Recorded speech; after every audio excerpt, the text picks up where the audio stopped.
네, 감사합니다. 오늘 우리 함께 살펴보실 말씀은 이사야서 6장 1절에서 13절까지 말씀입니다. 한 절씩 교독해서 읽도록 할게요. 이사야서 6장 1절에서 13절까지 말씀입니다.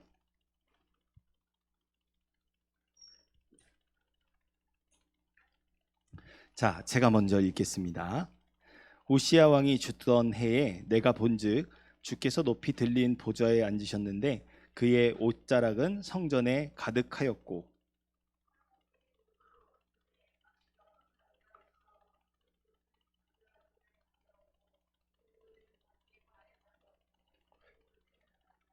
서로 불러 이르되 거룩하다 거룩하다 거룩하다 만군의 여호와여 그의 영광이 온 땅에 충만하도다 하더라.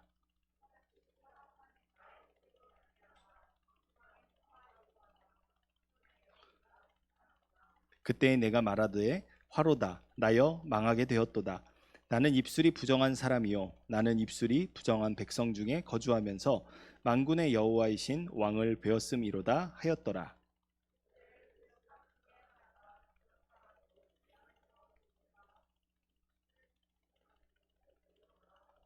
그것을 내 입술에 대며 이르되 보라 이것이 내 입에 닿았으니 내 악이 제하여졌고 내 죄가 사하여졌느니라 하더라.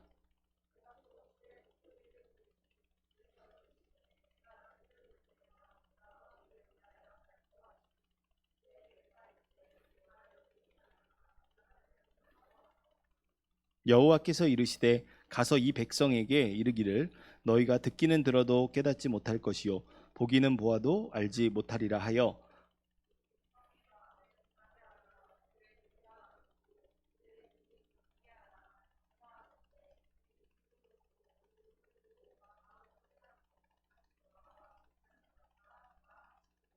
내가 이르되 주여 어느 때까지이니까 하였더니 주께서 대답하시되 성읍들은 황폐하여 주민이 없으며 가옥들에는 사람이 없고 이 토지는 황폐하게 되며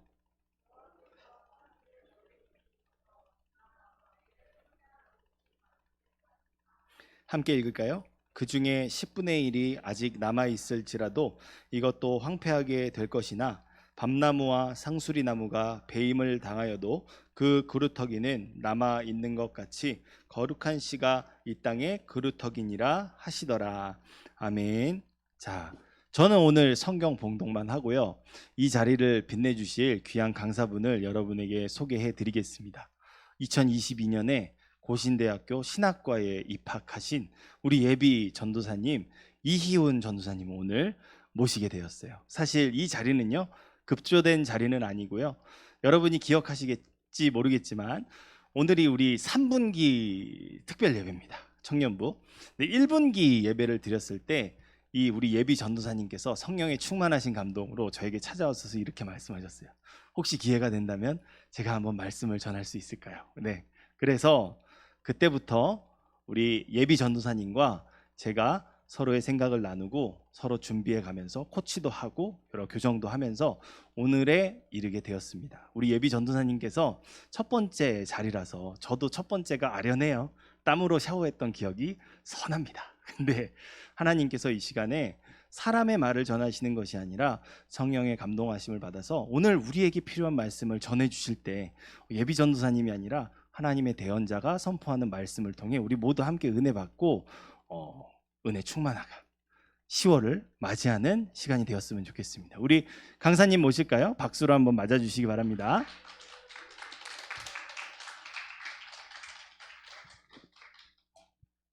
뒤에도 잘 들리시나요? 뒤에도? 네. 안녕하십니까. 저는 이제 9월 마지막 주 설교를 맡게 된 이윤 예비 전도사라고 합니다. 반갑습니다. 오늘 특별 강사 온다고 해가지고 혹시나 기대했던 분들이 계시면 제가 사과드리겠습니다. 오늘 접니다. 오늘 이제 청년부 학생이 아니라 예비 전도사로서 이제 여러분한테 말씀을 전하기 위해서 나왔는데요. 설교 내용도 솔직히 별로 어렵지도 않고 또 되게 내용도 짧고 게다가 이제 제가 이제 처음 설교이기 때문에 굉장히 짧거든요. 금방 끝나니까 제발 졸지 마시고 그냥 끝까지 들어주시기 바랍니다. 오늘 설교 제목은 우리가 드려야 할 예배라는 제목으로 여러분과 말씀을 나누고자 합니다. 이제 시작하기 앞서 여러분한테 질문을 드리겠습니다. 뭐 답은 안 하실 거, 답 안 해주실 거 아니까 뭐 답은 안 해주셔도 되고요. 여러분들이 예배를 드리는 이유가 뭡니까? 여러분 스스로한테 한번 질문해 보세요. 예배를 나온 이유. 뭐 어릴 때부터 부모님이 억지로 교회에 데려와서 지금까지 습관적으로 오고 있는 건지, 아니면은 심적인 위안 또는 자신이 가지고 있는 걱정이나 불안함을 떨쳐내기 위해서 교회에 나오고 있는 건지, 아니면 교회에 있는 어르신들이나 목사님들한테 이제 교회를 잘 다니는 그런 성실한 청년으로서 보이기 위해서 눈도장을 찍고 싶어서 오는 건지, 여러분들 스스로가 왜 교회에 나오는지 한번 생각을 해보시기 바랍니다. 예배의 주인공이 누굴까요? 제 앞에 있는 여러분들일까요? 아니면 저일까요? 아니면 예배의 주인공이? 네, 하나님이죠. 너무나 솔직히 당연한 소리예요, 솔직히. 다른 목사님들도 정말 귀에 못이 박히도록 하시거든요. 예배의 주인은 하나님이라고. 정작 근데 그 뜻을 제대로 이해하고 있는 사람은 별로 없는 것 같아요. 그래서 오늘 말씀을 나누고자 하는데, 기본적으로 우리가 하나님한테 하나님을 주인공으로서 예배를 드린다고 하면은 기본적으로 어떤 마음가짐을 가져야 될까요? 제가 볼 때 제일 기본적인 마음가짐은 하나님보다 우선시 되는 게 없어야 되는 거 있죠. 제일 1순위가 하나님이어야 되고, 내 감정이나 내 개인적인 그런 감정들이나 상황들이 하나님 앞서서는 안 되겠죠. 그래서 저는 오늘 그런 예배가 어떤 의미를 갖는지에 대해서 이사야 6장의 말씀을 통해 예배가 가지는 의미를 알아보려고 합니다. 예배의 본질이 무엇인지 알 수 있는 방법은 하나님께서 본문의 이사야에게 깨닫게 해주신 4가지로 나눌 수 있는데요.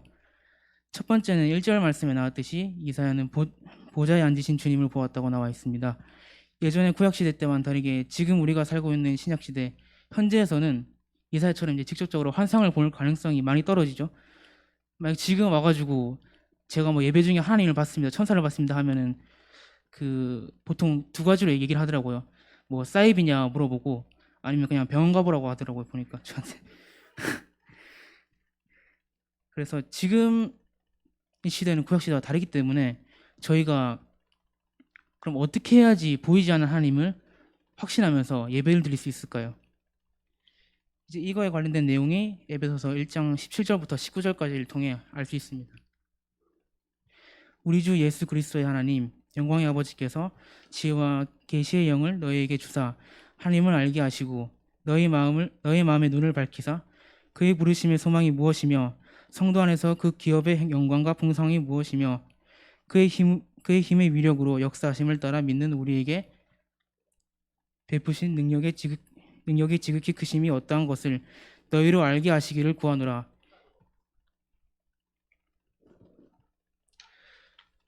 여기에 말씀에 나와 있듯이 하나님을 만날 수 있게 해주시고 보이지 않는 영적 일들을 확신할 수 있게 해주신 존재는 성령님이라는 게 에베소서에 나와 있습니다. 우리의 눈과 귀가 아니고 우리 마음속에 있는 성령님께서 우리에게 예배가 무엇인지 그리고 보이지 않는 그런 영적인 일들을 확신하게 할 수 있는 그 근거가 우리 눈과 귀가 아닌 성령님을 기억해 주시기 바랍니다. 어떤 분은 저한테 이제 예배 끝나고 나오고 나서 뭐 하늘에서 나팔 소리 들렸다면서, 그래서 뭐 그때부터 하나님 믿는다고 하시는 분들이 계시는데, 저희가 실제로 그걸 들을 수도 있겠지만 그런 되게 희박하기도 하고, 통상 그런 것들은 자기 망상일 확률이 되게 높습니다. 그래서 저는 이제 단순히 눈과 귀로 듣는 것만으로도 예배를 판단하지 않았으면 좋겠습니다. 2번째로는 진정한 예배는 이제 스스로의 죄를 깨닫게 해준다는 겁니다. 이사야서 3절에서 5절까지의 말씀에 나와 있듯이 천사들이 하나님께 찬양하는 소리를 듣고 자신의 죄를 깨달았다고 이야기합니다. 예배는 단순히 여러분에게 위안을 주거나 안정감을 주는 수단이 아닌 자신의 죄를 하나님의 거룩하심으로 깨닫게 하시고 스스로가 죄를 깨달음으로써 하나님 안에서 새롭게 변하는 것입니다. 그렇다면 우리는 어떤 모습으로 변해야 될까요? 이것도 에베소서 5장에 나와 있는데, 빛의 열매는 모든 착함과 의로움과 진실함에 있느니라. 위에 본문과 같이 우리가 하나님의 자녀로 거듭난 우리는 맺어야 하는 빛의 열매는 위와 같이 행실과 마음이 같이 있다는 것을 우리가 기억해야 합니다.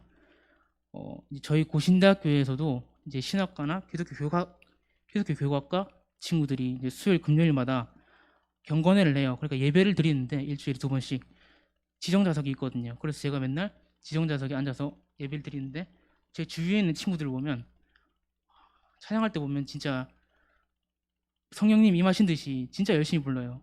말끝마다 아멘 아멘 거리거든요. 근데 진짜 웃긴 게 설교 시작하면 바로 그냥 폰 들고 인스타 하더라고요. 그걸 보면서 저게 과연 진짜 하나님의 자녀로서 해야 될 짓이 맞나라는 생각이 들더라고요. 그것도 신학과인데 그처럼 이제 말씀 전하겠다고 학교 온 사람들이 있는데 설교 시간 때 인스타하고 카톡하고 하는 거 보면은 진짜 너무 안타깝더라고요. 그래서 저는 여러분들이 그런 존재가 되지 않았으면 좋겠습니다. 세 번째로는 우리가 예배를 통해 양심의 가책만 느끼고 그냥 마음만 느끼고 죄의 용서를 받지 못한다면 그것은 온전한 예배라고 볼 수가 없습니다. 본문의 6절에서 7절 말씀에서 그때 그 스랍 중 하나가 부젓가락으로 제단에서 집은 바 핀 숯을 손에 가지고 내게로 날아와서 그것을 내 입술에 대며 이르되 보라 이것이 내 입에 닿았으니 내 악이 제하여졌고 내 죄가 사하여졌느니라 하더라 라는 말씀을 통해서 우리가 단순히 그냥 우리의 감정, 후회 같은 것들이나 그런 감정들로 끝나는 것이 아니고 그 죄를 용서받기 위해서 우리가 노력을 해야 한다는 것도 기억을 해야 합니다. 이제 마지막으로 네 번째는 이사야는 예배를 통해 하나님께 자신을 드려 하나님의 뜻을 따르겠다고 헌신합니다. 하나님께 헌신하는 인생을 얘기하는 건데 이제 저는 솔직히 이 말을 들으면 내 인생도 힘든데 무슨 하나님께 헌신을 하냐라는 생각이 어릴 땐 정말 많이 들었었거든요.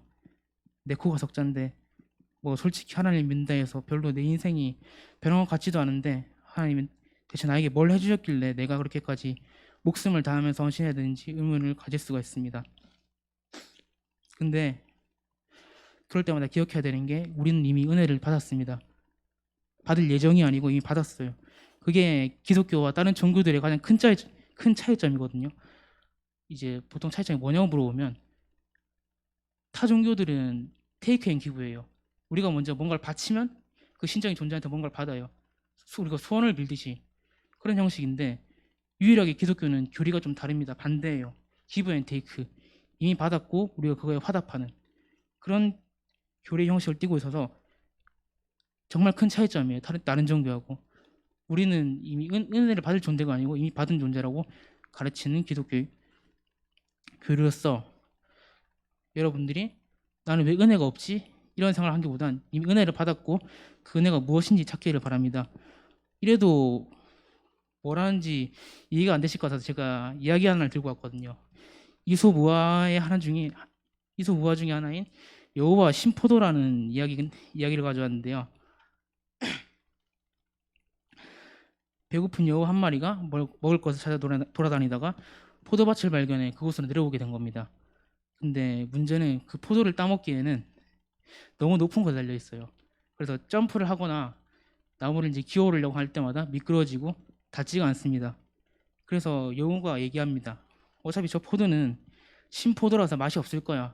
썩어서 내 몸에 안 좋을 거야 라고 하면서 안 먹길 잘했다면서 자기 스스로 그렇게 합리화를 해버리고 포기하고 떠나게 됩니다. 근데 그 뒤에 바로 학 한 마리가 날아와서 포도를 따먹게 돼요. 당연히 그 포도는 썩지도 않고 시지도 않았어요. 싱싱하고 달콤한 포도였어요. 제가 이런 이야기를 하는 이유는 포도나무에 열려있는 포도가 은혜라고 한다면 우리의 모습이 포도나무 앞에 있는 저 여우 같은 모습이라는 거죠. 우리가 은혜를 받았다는 것은 알고 있지만 정작 그 은혜가 무엇인지 어떻게 하면 하나님께 받은 은혜를 올바르게 사용할 수 있을지에 대해서 잘 알지 못한다는 거죠. 그렇기 때문에 우리가 스스로 하나님께 받은 은혜가 없다고 생각하고 포기하고 떠나가는 경우가 정말 많은데 특히 저희 고신대도 정말 많아요. 전부 다 처음 왔을 때는 이제 하나님께 말씀을 전하자고 왔는데 신학대학원 들어가면 이제 반이 사라져 있고 신학대학원을 졸업하면 반이 사라져 있어요. 그래서 한 4분의 1밖에 안 남았거든요. 이제 목회자가 되겠다고 하는 사람들이. 그래서 참 이게 정말 안타까운데 그래서 저는 여러분의 은혜를 위해서 받기 위해서 그러면 우리가 대체 뭘 해야 될지 생각을 해봐야 돼요. 뭐 어떻게 하면 될까요? 저희가 포도를 먹기 위해서 뭐 계속 도전해 볼까요? 아니면은 뭐 운동이라도 해볼까요? 하체 운동에서 계속 점프해 볼까요? 한번. 아니면은 발톱을 더 길러서 저기 한번 올라가 본다든지. 근데 제가 말씀드리고 싶은 게 그런 답을 하시는 분들이 되게 많으신데 일단 저 여우는 절대 저 나무에 오를 수가 없거든요. 왜냐면 나무가 너무 높고 너무 미끄러워서 내가 아무리 단련을 한다 해도 결코 그것은 닿을 수가 없어요. 닿으려면 날아야 되거든요. 근데 여우가 어떻게 날아요? 날개가 없는데. 우리도 마찬가지잖아요. 우리 은혜는 사람이 혼자서 자기 힘으로 얻고 싶다고 해서 얻을 수 있는 게 아니에요. 그럼 우리가 그 은혜를 얻기 위해서 무엇이 필요할까요? 우리한테 날개를 달아줄 수 있는 게 무엇이 있을까요? 저는 그게 바로 예배와 기도라고 생각합니다. 이스라엘 시대 때 올바른 예배와 기도를 하던 왕이 한 명 있었죠. 사진에 나온 히스기야 왕인데 히스기야 왕은 자신의 도시가 아수르 제국을 침공받을 때 이사야 선지자와 함께 기도를 드렸어요. 근데 기도를 드린 게 단순히 성소에서 24시간 박혀서 기도했던 것이 아니라 자신이 왕으로서 해야 될 일들을 이제 다 하고 했는데 어떤 일들이었냐면 도시에 500m 깊이가 되는 땅굴을 파서 수로를 연결해서 장기전을 대비하고 무너진 성벽을 보강하고 증축하고 병사들의 무기를 녹슬지 않았는지 재정비하는 등 자신이 왕으로서 해야 될 모든 일들을 전부 다 준비하고 자신의 책임을 다하고 사람으로서 의무를 다해서 기도를 드렸어요. 그 결과 아수르 제국은 크게 패배하게 되죠. 몇 명의 패장병들을 빼고는 소식을 알릴 패장병들을 빼고는 전부 다 전멸하게 돼요. 근데 이 말씀을 들으면서 정말 하나님께 원하시는 게 우리가 24시간 아무도 안 보는 골방 같은 데 틀어박혀서 24시간 동안 기도하는 걸 원하실 거예요. 저는 아니라고 생각하거든요. 물론 기도하는 게 좋긴 좋지만 기도하는 게 반드시 필요하지만 하나님께서 우리가 정말 기도하는 것만 원하셨다면 우리에게 생각할 수 있는 머리랑 뛸 수 있는 발을 왜 주셨을까요? 그냥 팔만 만들면 되지. 저는 여러분들이 단순히 내가 어떤 존재인지를 생각해 보는데 우리가 사람으로서 하나님께 어떤 존재인지도 한번 생각을 해보셨으면 좋겠습니다. 그래서 저는 마지막으로 여러분들이 하나님께 우리가 원하시는 모습이 무엇인지 우리가 구하고 헌신하면서 최선을 다하는 믿음의 열매를 맺는 그런 청년부가 됐으면 좋겠고요. 그리고 하나님의 의를 구하는 하나님의 자녀로서 살아갈 수 있는 사람들이 되시기를 축원드립니다. 기도드리겠습니다. 하나님, 오늘 이렇게 다 같이 모여서 하나님의 말씀을 나누게 해주심에 감사합니다. 앞으로 저희가 살아갈 때 하나님을 기억하며 살아갈 수 있게 도와주시옵고 예배와 기도를 형식적인 것이나 의무로 생각하는 것이 아닌 저희들의 삶의 버팀목이 되게 해주시옵고 오늘 이 자리에 나온 사람들이 하나님의 자녀된 삶을 살 수 있게 하나님께서 붙들어 주세요. 예수님의 이름으로 기도드렸습니다. 아멘. 감사합니다. 잠깐 우리 예비 전사님 앞에 계시고요. 네, 오늘 귀한 말씀 나눠주셨어요. 맞아요. 우리가 포도나무를 바라보고 있는 한 마리 여우라고 한다면 어떤 힘으로도 우리가 그 포도에 도달할 수 없는 구조적인 죄인으로 인한 한계가 분명히 있다는 거예요. 근데 아까 말씀드렸지만 우리에게 구원의 은혜라는 예수 그리스도라는 그 구원의 다리를 허락하셔서 우리를 리프트업 해주신 여우가 땅에 있지만 그 위에 있는 나무에 도달할 수 있도록 우리를 땅이 아닌 하늘에 거하는 존재로 세워주신 분이 바로 예수님이시죠. 기도와 모든 예배를 통해서 우리가 그곳에 도달할 수 있다면은 우리가 좀 더 구체화해서 모든 나에게 주신 팔과 다리와 생각과 모든 것들로 나를 바로 그곳에 이르게 하시는 예수님을 알기에 힘쓰는 우리 모두가 되었으면 좋겠어요. 하나님의 말씀은 달고 오묘하다고 합니다. 그런데 그게 달고 오묘해 생각하는 것과 그것을 맛보아 아는 것은 너무나도 큰 차이가 있겠죠. 그렇습니다.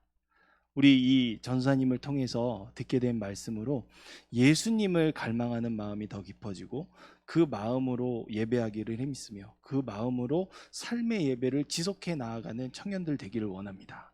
기도할 수 있었으면 좋겠고요.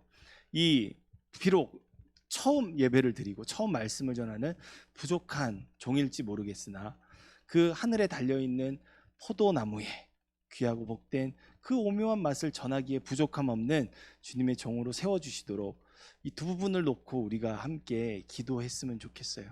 예수 그리스도를 알기를 더욱 힘쓰는 것, 은혜의 말씀을 전하는 전도사님이 더욱더 강건해지고 담대하게 말씀 전하는 종으로 세워지는 것, 두 가지 놓고 우리 함께 기도한 이후에 헌금 위에서 찬양하고 봉헌하는 시간 갖도록 하겠습니다. 함께 기도하겠습니다. 자비로우신 아버지 하나님, 은혜와 사랑에 감사합니다. 주님께서 세우신 이곳에서 우리들 말씀으로 은혜 받고 신실한 예배자로 세워지기 위하여 더욱더 예수 그리스도를 아는 깊이에 이를 수 있도록 아버지 하나님께서 우리의 마음과 생각을 주관하여 주시고 아버지 하나님을 알아가기에 더욱더 힘쓰며 그 알기를 주저하지 아니하고 실천하며 삶과 예배가 분리되지 않는 복된 인생을 살아가게 하여 주옵소서. 아버지 하나님, 우리 전사님을 통해서 말씀 전해 듣게 하시며 감사합니다. 아버지 하나님, 우리가 도달할 수 없는 은혜이지만 그 은혜의 말씀으로 살아계신 하나님을 알게 하는 아버지 하나님 귀한 헌신스러운 사역 가운데 쓰임받는 우리 주님의 종 되게 하여 주옵시고 우리 전사님을 통해서 홀로 영광 받아 주시옵소서. 감사드리며 말씀 살아계신 우리 주 예수 그리스도의 자비로우신 아버지 하나님, 오늘 이렇게 2020년도 3분기 청년부 특별 예배로 영광 돌리게 하심에 감사합니다. 귀한 우리 예비 전사님 세워주셔서 예수 그리스도의 복음을 전하게 하심에 감사합니다. 그 복음으로 우리 자신을 비춰보며 우리의 예배를 점검하고 더욱더 그리스도를 향한 진실한 믿음으로 세워져서 우리의 예배가 하늘을 울리고 땅을 변화시키는 축복의 통로가 되게 하여 주옵소서. 아버지 하나님, 우리 귀한 전사님 앞으로 이 은혜의 복음을 모든 사람들에게 전하는 사명자로 발걸음을 내딛습니다. 비록 시작이 연약할지라도 그 연약한 중에 함께 하시는 주님께서 완전함에 이르기까지 늘 동행하시고 한량없는 은혜로 베푸시어 이 땅 가운데 죽어가는 많은 영혼들이 주님께로 돌이키게 되는 놀라운 역사가 있게 하여 주옵소서. 감사드리며 이 모든 말씀 살아계신 우리 구주 예수 그리스도 이름으로 기도합니다. 아멘.